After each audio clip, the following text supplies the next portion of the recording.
Welcome to the Champs App podcast, where we help players and parents demystify the world of minor hockey development and recruiting for both girls and boys. On today's episode, I talk with newly appointed Boston University head coach Tara Watchorn. We discuss the Canadian U18 women's team, her experience starting the Stonehill College women's hockey program, and go deep on Boston University, her plans for the team, and their recruiting process. This was an amazing conversation with Tara, so I hope you enjoy it. Before we get to today's amazing episode, I wanted to give you an update on Champs App. We now have over 80 college coaches with verified Champs App profiles, most of them from D1 schools, and we continue to add more coaches each week. Once you create your beautiful, free hockey resume on Champs App, you will have a personalized profile link to share with coaches and teams, or you can connect with team coaches directly within Champs App. Coaches not only learn more about you as a player, but they also get notified of your upcoming schedule, when you add videos, and where you are playing if you change teams. Just go to champs.app and click the sign up button to start or update your profile. If you want to learn more, look in the show notes for links to the list of college coaches using Champs App and videos about why and how to create your free Champs App hockey resume. I'm very excited to have my first three-time guest on the podcast. Tara Watchorn is the recently announced new head coach of the Boston University Terriers. Last time she was on, she was about to kick off the inaugural season for the Stonehill Skyhawks and return as an assistant coach with the Canadian U18 girls team. Not only is she returning to her alma mater as the head coach, succeeding the legend Brian Durocher, she will also be the head coach of this coming January for the Canadian U18 girls team at the World Championships in Switzerland. So welcome to the podcast, Tara. Welcome back. Thanks for having me. Nice to be back. Totally looking forward to chatting with you. So much to talk about. But before we get to kind of the stuff directly related to you, there was some big news this week about the new Professional Women's Hockey League. You played for the Boston Blades in the CWHL. You won a championship, a Clarkson Cup championship. So I just wanted to get your thoughts on the news of the United Professional Women's Hockey League. Just so exciting. Where it's a historic moment for our game, and been a long time coming, and just really excited to see where this goes. I know there's still a little bit of uncertainty. We're starting to see the plan they have and how they're going to roll it all out, but just so excited to be a fan and to see how it's going to help grow our game. I think when we get that established professional league, I think it's going to impact our game at every level, from young girls feeling the pressure to have success at an early age and through college and national teams. So really, really fun time for the women's game. Awesome. Okay, great. Well, we'll see how it all pans out. Obviously, they're going to be in your backyard playing in Boston. We'll see where they end up playing in terms of location. Maybe it's TD Garden. Maybe it's the practice facility for the Boston Bruins. But we shall see. Of course, they could be playing, at your rink or at one of the other NCAA D1 team rinks. So we'll see. We're going to get to Stonehill. We're going to get to Boston University, but really I want to start off with Hockey Canada. First, I'd just like to summarize. You repeated as champions for the under-18s in January, playing the hometown team in the finals, not USA Hockey, and that was quite the game. You ended up winning 10-0, I believe it was, in the finals. And my big question is, in that game, did you implement the 3-pass rule once you got to 5 goals? Did you basically make everybody, pass the puck 2 or 3 times before you were allowed to shoot once you got to 5? The classic 3-pass rule. Good question, though. Our girls came out so strong. It was so fun to watch, to be honest. The way that, they really have grown our offensive game and our ozone play. You don't have to. Our philosophy is always, how do you upgrade the puck? How do you create quality scoring chances? And it was a lot of fun to watch. And so, it was amazing. You outshot Sweden 40-21. When in the one game you played the U.S. because they didn't make it to the finals, you outshot them 35-11. So is that just like, as you just mentioned, around how you treat the puck in the offensive zone? Or is it just great goaltending? Like, what is it that, how you coach or the players that you selected that just made you so dominant in that tournament? Well, such a talented group. I don't think, no matter how you coach, right? Like they were just able to play with speed, play together with speed, and manage the puck, and it made it a lot of fun to coach. But yeah, I think it's understanding on how to sustain ozone time, how to create quality scoring chances, how to play fast in transition, and they just ate it all up, and it was really, really special to watch the group play. And anything related to puck pressure, like when, let's say there's a shot, there's a rebound, the other team gets the puck, like how are you able to recover that puck in the offensive zone? Yeah, I think whenever we don't have the puck, we play an attack style defense. We take away time and space. There's no hesitation. So I think just having that really aggressive style defense creates puck possession back for us in transition style offense. Gotcha. Okay. So, not sure if you're aware, but over the summer I wrote several posts about the USA hockey selection process, and I had my point of view and tried to use some data to support, what my perspective was. But I'm really more just curious about how Hockey Canada does the player selection process. Like starting with, I'm assuming at the provincial level, and then going to the national level. So generally, can you just outline what that process looks like and how that all works until you end up finally, obviously, recently you just had the new under 18s team play in a series against the US. Just talk about how it works, kind of starting at the provincial level or the local level, getting to the national level.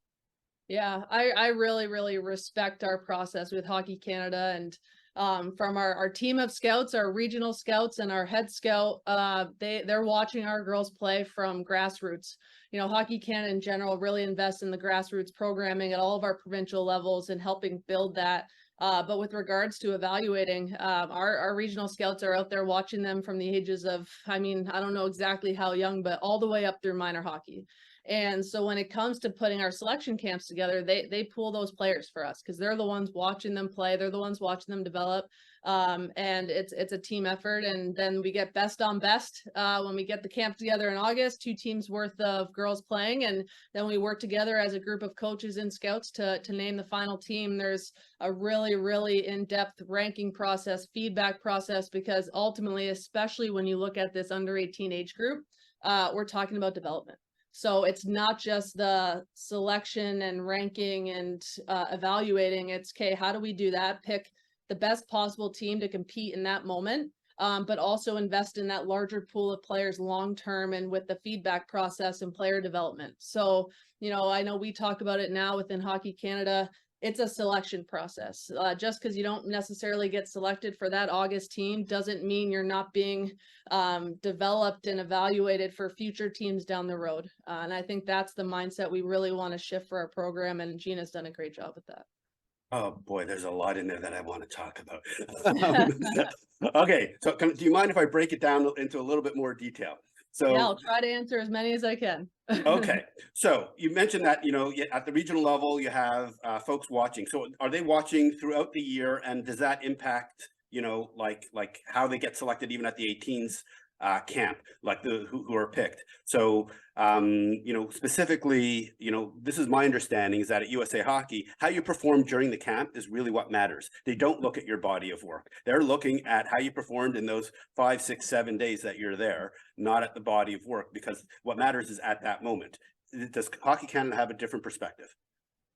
Yeah, they're watching them play year round with their club teams. And I think the big thing is really also their provincial programs are important. They have selection processes for that's separate, but they're constantly being evaluated from their provincial programs and from their minor hockey teams playing throughout the season. So they build up the body of work in terms of selecting the camp rosters. And are those people doing the evaluation, are they like independent, related just to Hockey Canada, or are they also like the coaches or the head people running clubs or schools, or do they have like a dual role? Our team of scouts is out there, our regional scouts that work as a team, and they're the ones doing the work during the season. And so, but are they dedicated to do they have a dual role, or are they just dedicated to scouting and development? Just scouting and development. Gotcha. Okay, so I don't believe that it currently exists. I know it has in the past at USA Hockey, so I'm just trying to understand it. Okay, so and now in terms of the feedback process, tell me how that works, both what you know at the provincial level, but for sure at the national level. Yeah, I can only personally, speak to what, I've experienced with the U18 group, but every player that comes to camp gets in-depth feedback as combination of our coaches that work with them and our scouting team, and they get that. And Sherry Piper, our head scout and lead on player development, helps coordinate that type of information and feedback. And they have access to her in terms of their growth and development. Gotcha. And just curious, do you use analytics or video as part of that feedback? No, at the under 18 level, when we're still with such a big body of players, I know the senior team does it differently all the way down, but it's more of getting kind of that documented feedback, and then obviously opportunities for questions and things like that later down the road. Gotcha. And then, generally speaking, how do you decide like who makes the under-18 team? Like once you're at the camp, in August. Yeah, it's a combination of all the coaches involved, all the scouts, and putting together the rankings after every game. And it comes out in the wash, right? Your top players, they rise to the top, and then the coach works with the scouts with their vision for the team and how they want to play and their philosophy and style. And it's a collaborative effort. The coaches work with the scouts and management, and we piece together that final roster. And like I said, it's the team that in that moment we feel like is going to help us succeed and represent Canada. It's not to say that we think that team's going to be the same team down the road. It's in that moment, that's the team we feel can have the most success for us. And do you have a bias towards older players versus, some teams may have a philosophy of, hey, we always need to have 2 or 3, like 15-year-olds on the team, so that they'll be back in a year from now or 2 years from now to help grow the team. Because I noticed, when you played in the series against the U.S. a couple of weeks ago, your average age was about 4.5 months older than the U.S. team. You had 17 of your 23 players were 2006. Well, Canada, only had like 13, but I had a whole bunch of 15-year-olds. Well, just curious what your perspective is on that. Good analytics that you put together there. Honestly, it's the best players in the moment. I think there's obviously from a management perspective, they're constantly looking at the growth of ultimately, right? We're growing these players to hopefully represent our country one day in the Olympics. But in that moment, we're picking the best players to represent our program. Gotcha. And correct me if I'm wrong, you had at least 9 returning players, is that right, playing? So do you think that helped in terms of level of experience and just like confidence on the ice?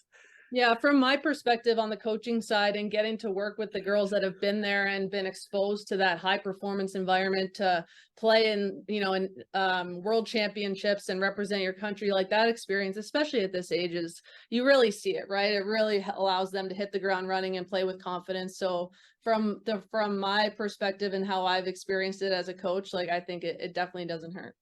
Okay, gotcha. So once again, you outshot the U.S. 108-46. You outscored them 15-3. So I'm assuming a lot of your ozone play was consistent with what you saw back in January. And what do you expect to have many changes to your team without giving away any secrets come January? Well, what we always say historically, like I don't think the roster has ever been the same from our series to World Championships. So that's what we tell our athletes is that, we're going to continue to watch, the scouts are going to continue to watch. You're going to represent your provinces and play national championships. So historically, it's never been the same. So I can tell you that much. But obviously, we definitely had a good run this summer. Gotcha. All right. And so you're going to be heading over to Switzerland in early January, I'm assuming, or maybe even late December. We'll get back to this in a second, but obviously you're going to be taking away time from your team. So we'll get to how the impact will be on Boston University because you do have your day job to consider. But now let's transition off of, thank you very much for answering all those Hockey Canada questions. Now let's get back to, where we left off a year ago is you're about to kick off the inaugural season for the Stonehill Skyhawks, the first new team for you to coach as part of the New Out Conference. So pretty good first season. Can't complain about a 19-6-2 season. Any just overall comments on how you felt about how the season went for your first time coaching as a head coach?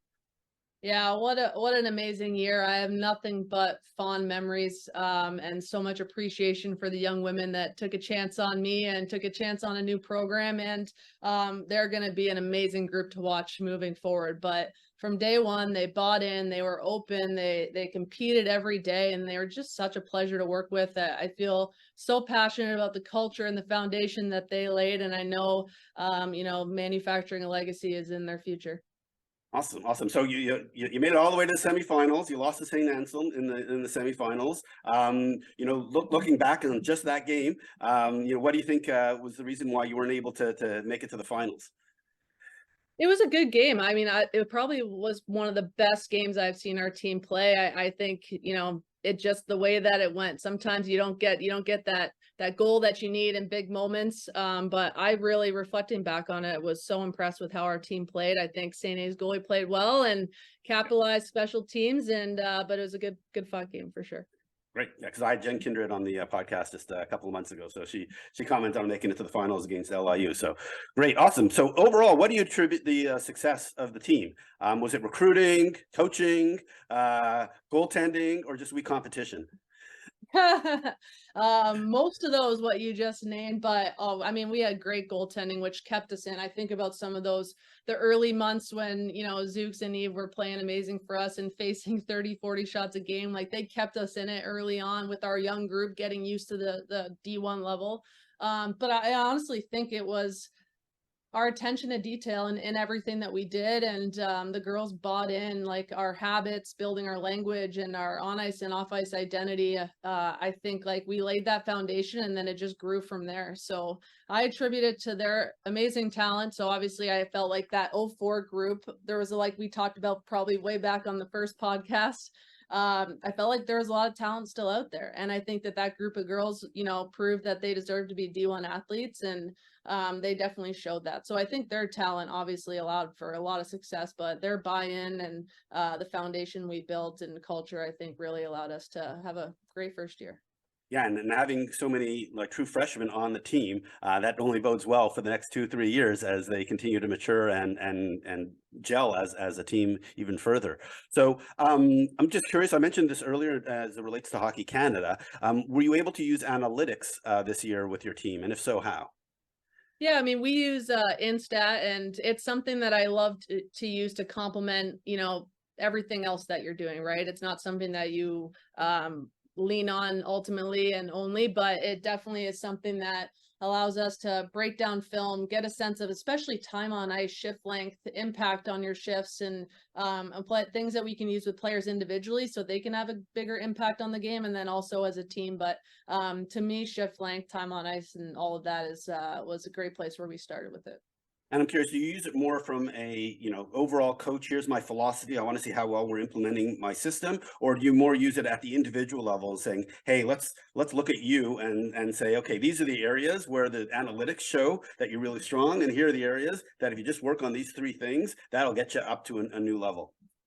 Yeah, I think individually it is a really cool tool to use, but I think you also have to have a vision of the style of play that you want. But I think, yeah, you can sit down with an individual, and I mean, analytics now you can pull up so many different things. But whether you want to look at face-off, puck battles, uh, possession, whatever it is, like what zones of the ice you're possessing the puck in as individually as a player, as a line.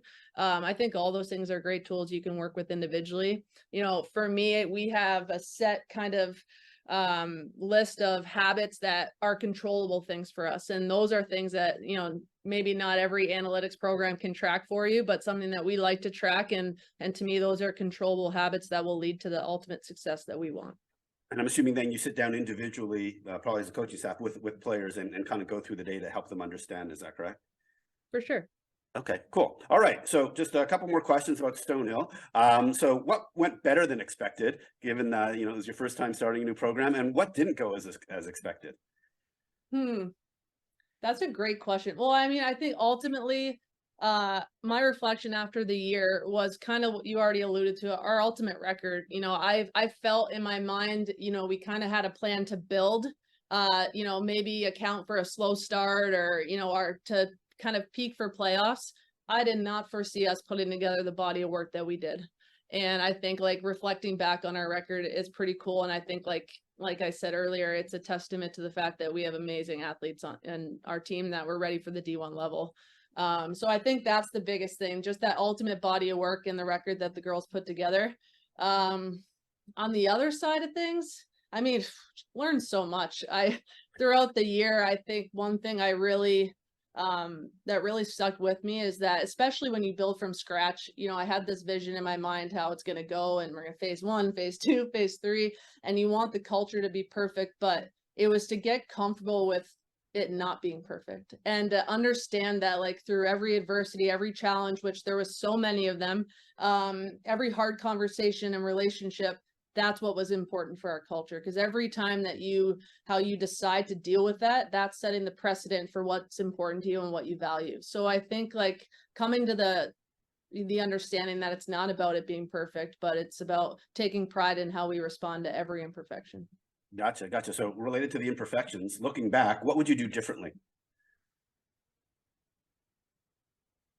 I mean, probably a lot of little things, I think, but to be honest, I think the big thing that I don't think having such a big group of freshmen that we realized, the social stress that comes with college. I think like everything away from the rink too. I think you feel the highs and lows a little bit more. We felt, and it was I always say like a big social science experiment that we put together with that many first years coming together as a group. So I mean, with that, there was challenges, but also so many strengths. So I mean, there are a lot of little things. I don't necessarily think I can put my finger on one, regret or what I do different, but I think foreseeing that element of challenge, maybe we didn't foresee as much coming in.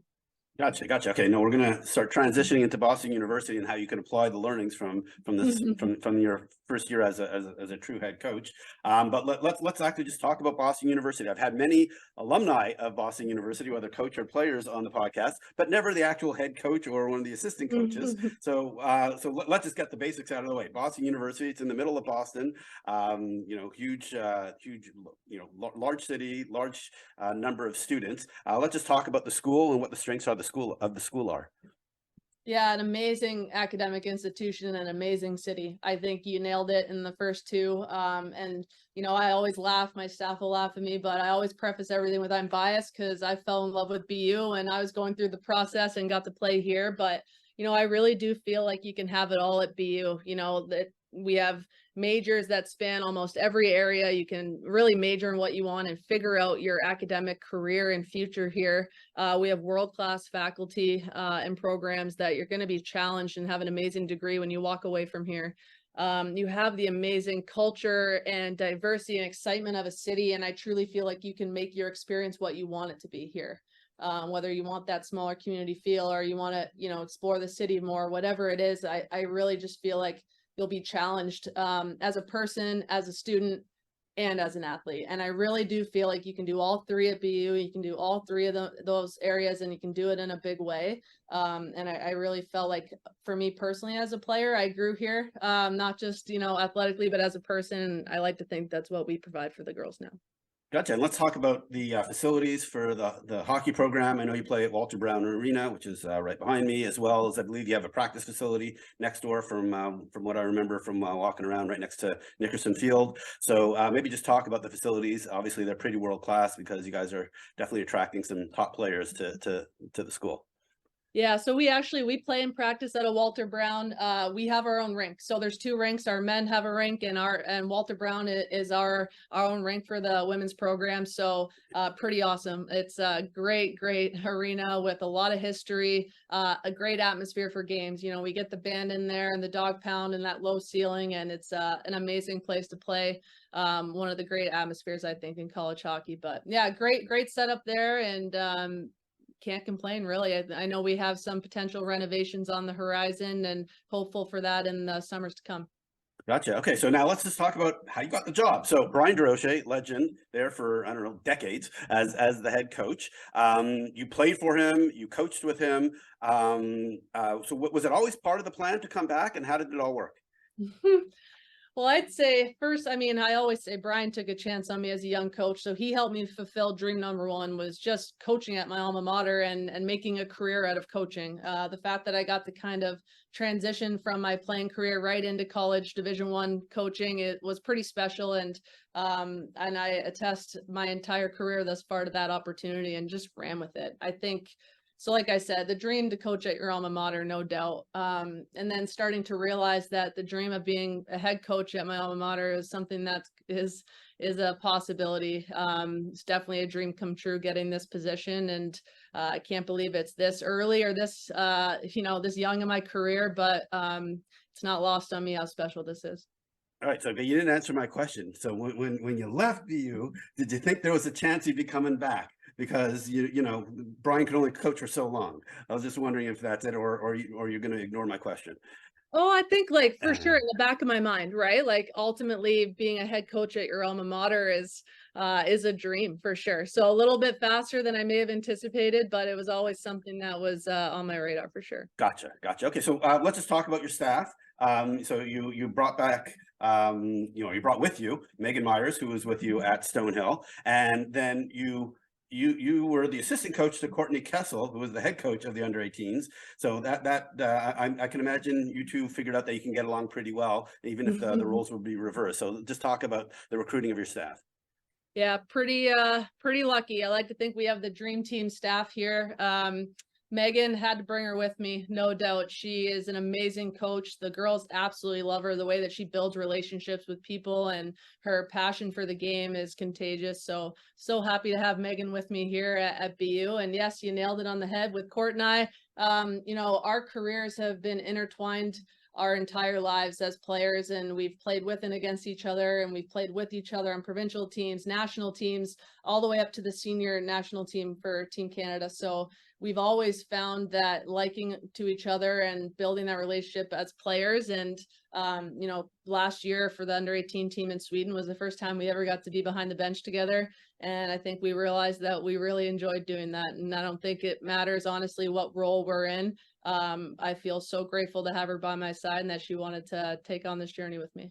Gotcha. And I've definitely seen all three of you, not just this past summer, but over the last 18 months at many locations. So I know all of you like to go out and do a lot of recruiting. So we're going to get into the most important thing, which is, hey, it's been a while since the Terriers have been in the NCAA tournament. And back then you had the best player in the world on your team, Marie-Philippe Poulin. So 8 years is a long time. What's your plan to get back to the tournament?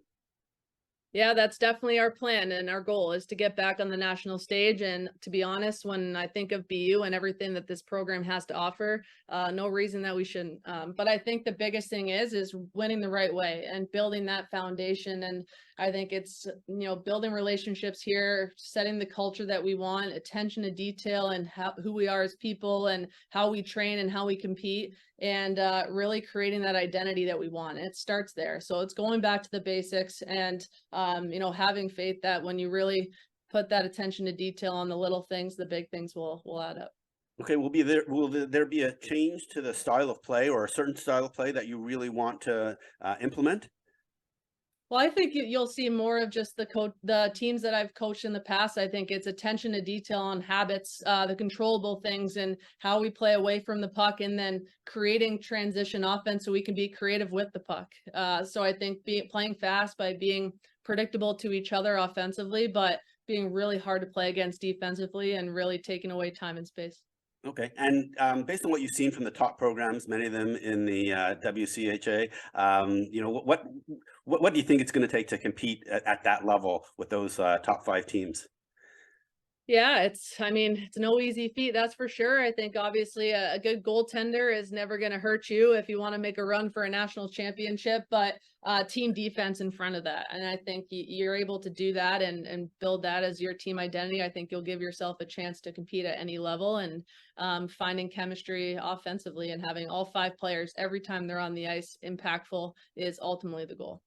Gotcha. So, and I noticed you have 27 players on the roster currently on your website. That's going to be a challenge just from finding ice time for everybody. What's your philosophy on how you're going to manage the team this year, especially since I'm assuming only a handful at best of the players you actually recruited yourself?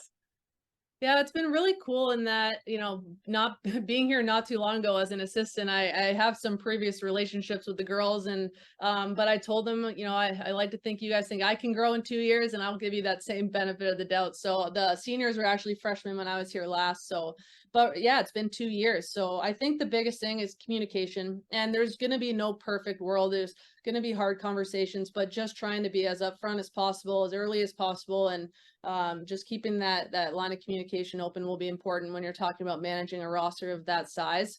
But I also tell the girls, I think as a staff, for us being open-minded, day to day, week to week, month to month, for their development and their ability to impact our team. I think we're looking for players that when they go on the ice, they have an impact. And if you do that, you're going to go back out. So it's having the mentality of being impactful and leaving your mark, and not worrying about not making a mistake. And if they can keep focusing on how they can do that individually and with their line, then we're in a good spot. Gotcha. So I noticed that surprisingly, you only have 4 players from Massachusetts / the New England area.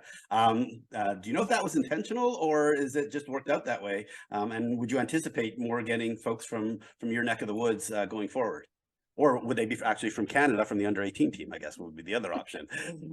I think there's never set in stone like where you want players to come from. I think the biggest thing that's important to me and our staff is having diversity. I think it really elevates the experience of your locker room. And, you know, I know historically speaking at BU, we've always been about half and half, Canadians and Americans from all over. And now we're all over the world, which I think is great with the growth of our game. But there's no dead set approach. I think it's just trying to find the players that are the right fit for BU and the right fit for BU women's hockey. And you know, the more that they're from everywhere, the better, because they all get to bring those experiences with them and contribute to the overall team.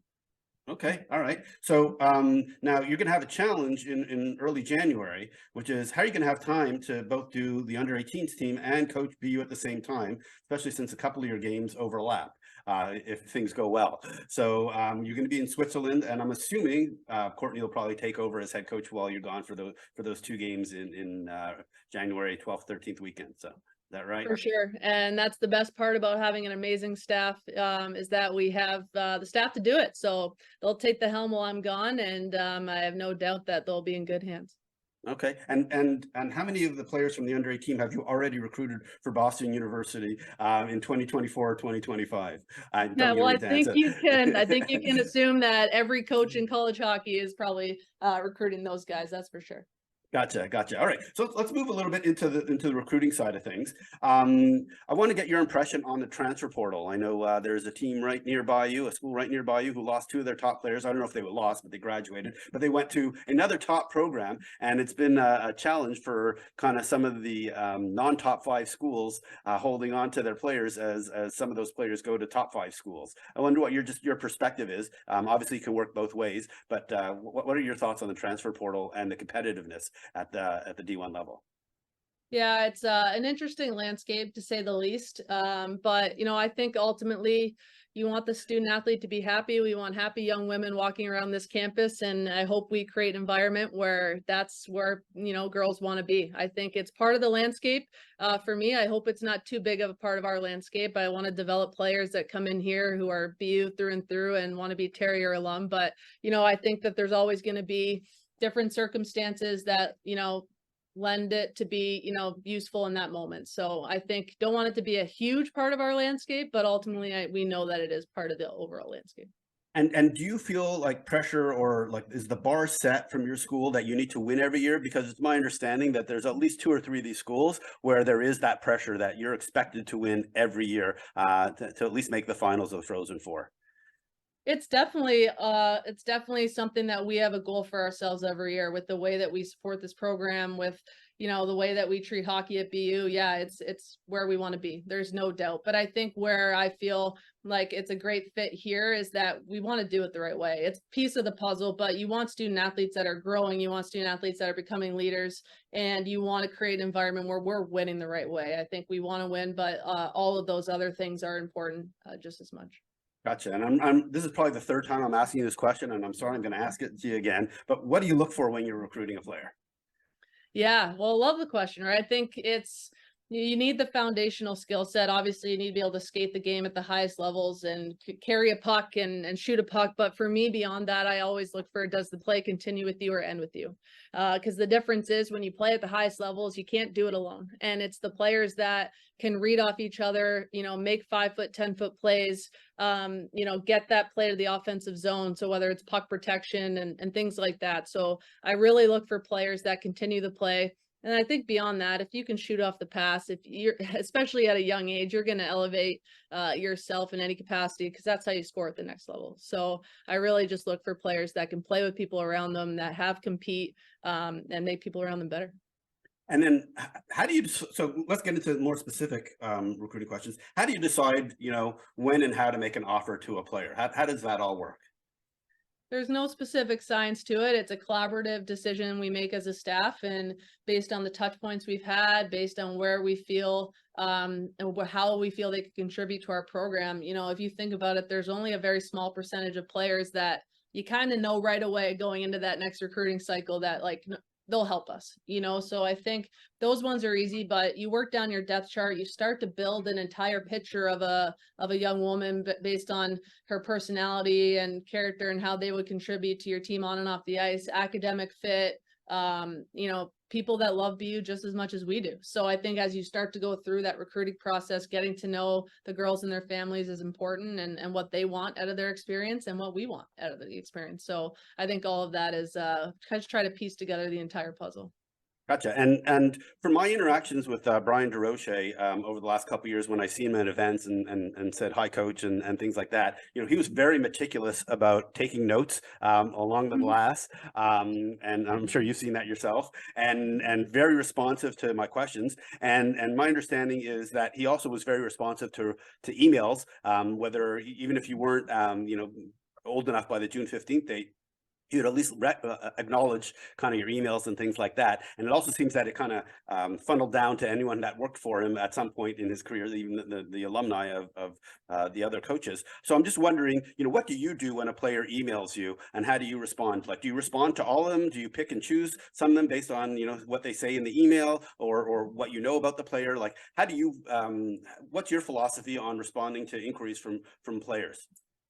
Yeah, it's definitely something I've learned from the best. I've learned from Brian. I think it's why he's so respected in our field, is the way that he works with people, and he's always taken the time to try to respond to as many as possible. But that's something we do as a staff within reason, within all of our time demands. But we try to get back to as many people as possible. But I also think when you get into those windows, like when pre-Naha, Pip Labor Day and a Togo exhibition series, when you're getting emails from probably over 500 players, like, you got to manage your time appropriately. But we do our absolute best to try to at least read, go through, and engage and respond to the ones we can. And what advice do you have for players to kind of stand out to you, beyond just obviously excelling on the ice? Yeah, I think, like, always the updates on what you're doing. I think the big tournaments, we know, right? We're going to get out there, we're going to see it. But, anything with your schedule that maybe isn't like the really big tournaments is always helpful. Like, hey, I'm playing in this area or in this. Video never hurts. It's not a tool that will make decisions on solely based on video, but especially if you're someone that, doesn't live in kind of a hotspot area, it never hurts. And then, yeah, just why you have interest in our program. I think, like, what about you and BU makes it a good fit, and why we should take a look at you. And have you ever recruited anybody who, like, you basically discovered via email, not because you actually had seen them already? I'm just curious if that's ever happened. Yeah, I mean, when I think about when I got the job at Stonehill, like, there was a lot of emails that really attracted my attention of players. And same at BU, like, we've had some that intrigue in your interest, and make sure you keep an eye out for them on the road, no doubt. Okay. Any other advice that you have for parents or players who are kind of, let's just say the 2025 or 2026 class, on how to prepare for the upcoming or current recruiting season? Yeah, I think just keep doing your research on schools, and trying to find a good fit for you, and stay diligent in the process. And but I think the biggest thing, and this might be naive of me, but keep focusing on your own growth and development. I really do feel like if you continue to get better, and you keep, you play for coaches that help develop you, and you're going to get seen, right? And I think so, to control the things you can control, and obviously emailing and things like that is great, but don't lose sight of the development piece. And sometimes playing in every single showcase every summer, you're not growing as much. So work in some, playing other sports and training and skill development. So I think trying to stay, aware of that, and making sure you have a balance. Gotcha. So I'm going to turn a little bit back now to your current team. So you haven't gone on the ice yet because classes haven't started yet at BU, as you informed me just before we started chatting. So I'm curious, what are you going to do in those first couple of weeks to get the team to bond and, like, learn from the experience from last year? So now I'm going to follow up with what you learned from Stonehill that you're going to apply at BU. For sure. We have a training plan that kind of outlines all of the phases of our season. And so when we get here, we've had some Zooms and things like that to allow us to hit the ground running, because preseason's pretty short.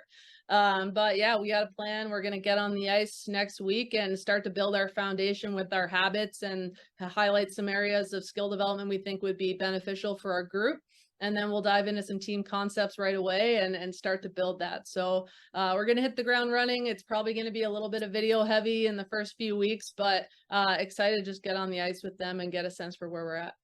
And your season doesn't start, against a soft team. I believe you're going right up against Northeastern. Is that correct for your first couple of games? That is correct. So those will be that'll be a cakewalk, right? You're talking another 10-0 win. Is that what you're predicting already? Always tough to play Northeastern. So that'll be a nice challenge. And then you'll be back at the Beanpot this year. I believe those might be some Beanpots behind you over your right shoulder. How excited are you to be back in the Beanpot again? So excited. It's such a fun time of our season, such a fun tradition in Boston, and can't wait to be back. And obviously exciting this year, hopefully making the final and playing at TD Garden. Exactly. Yeah, you start off against Boston College, I believe, and so that's right when you get back from Switzerland, if I remember correctly. Probably the first game you get back from Switzerland, right? Yeah, you nailed it. All right, so Tara, I want to wish you the best of luck with your first season as head coach at Boston University. Always great to talk to you. Hopefully I will see you on the road somewhere in the next couple of months, but best of luck to the start of the season and to your whole team going forward. Thank you so much. Appreciate it. I really want to thank Tara for coming on the podcast for a third time. So much great information on Hockey Canada, her Stonehill experience, and her plans for BU. You can connect with Tara on the team's website or via her Champs app profile. Links to both are in the show notes.